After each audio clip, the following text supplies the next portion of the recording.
چار مینار اور فلک نما کے قریب میٹرو ریل کے کاموں پر روک، ہائی کورٹ کے عبوری احکام تفصیلی جواب داخل کرنے حکومت کو ہدایت۔ تاریخی عمارتوں کو خطرات تجزیے کے بغیر حکومت کا یک طرفہ فیصلہ، درخواست گزار کا دعویٰ۔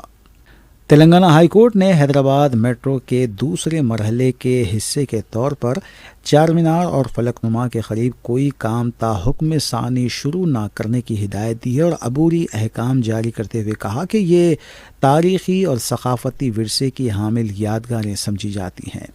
عدالت نے حکومت کو نوٹس جاری کرتے ہوئے ان دو علاقوں میں میٹرو ریل کے لیے تجاویز کی تفصیلات فراہم کرنے کی ہدایت دی۔ Act public welfare foundation APWS نامی تنظیم نے مفاد عامہ کی درخواست داخل کرتے ہوئے ثقافتی ورثے کی حامل یادگاروں کے تحفظ کے لیے تجزیے کے بغیر چار مینار اور فلک نما کے قریب میٹرو ریل پروجیکٹ کے دوسرے مرحلے کے حصے کے طور پر راہداری کے کاموں کو چیلنج۔ ریل دوسرے مرحلے کے سبب دونوں ثقافتی ورثے کی حامل عمارتوں کا کوئی تحفظ نہیں ہوگا۔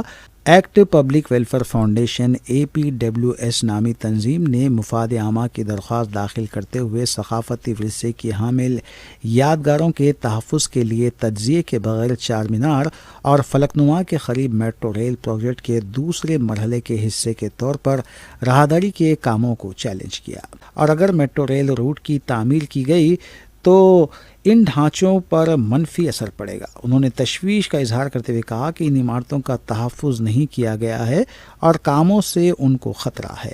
انہوں نے کہا کہ پرانی حویلی، عزاخانہ زہرا، مسجد دارالشفا اور مغل پورہ گنبد کی ثقافتی ورثے کے ڈھانچوں کو میٹرو ریل کے مجوزہ روٹ میں شامل کیا گیا ہے۔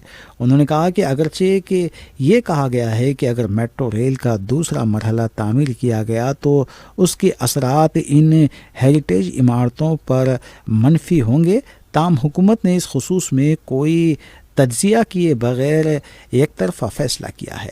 انہوں نے کہا کہ یہ تجزیہ نہ کرنا قانون کے خلاف ہے۔ انہوں نے ہیریٹیج عمارتوں کے تحفظ کے ماہرین، اربن پلاننگ ماہرین، ماحولیاتی ماہرین اور دیگر ماہرین پر مشتمل آزادانہ کمیٹی کے ذریعے تجزیہ کرنے کی ضرورت ظاہر کی۔ علاوہ ازیں ان میں انہوں نے Telangana heritage buildings protection act اور سینٹر آرکیولوجیکل ڈپارٹمنٹ ایکٹ کی شق کے مطابق اجازت لینے کے بعد ہی کام شروع کرنے کی ہدایت دینے کی بھی خواہش کی۔ انہوں نے کہا کہ تب تک تاریخی عمارتوں کے قریب میٹرو ریل پروجیکٹ کے تعمیری کاموں کو روکنے کے لیے عبوری احکام جاری کیے جائیں۔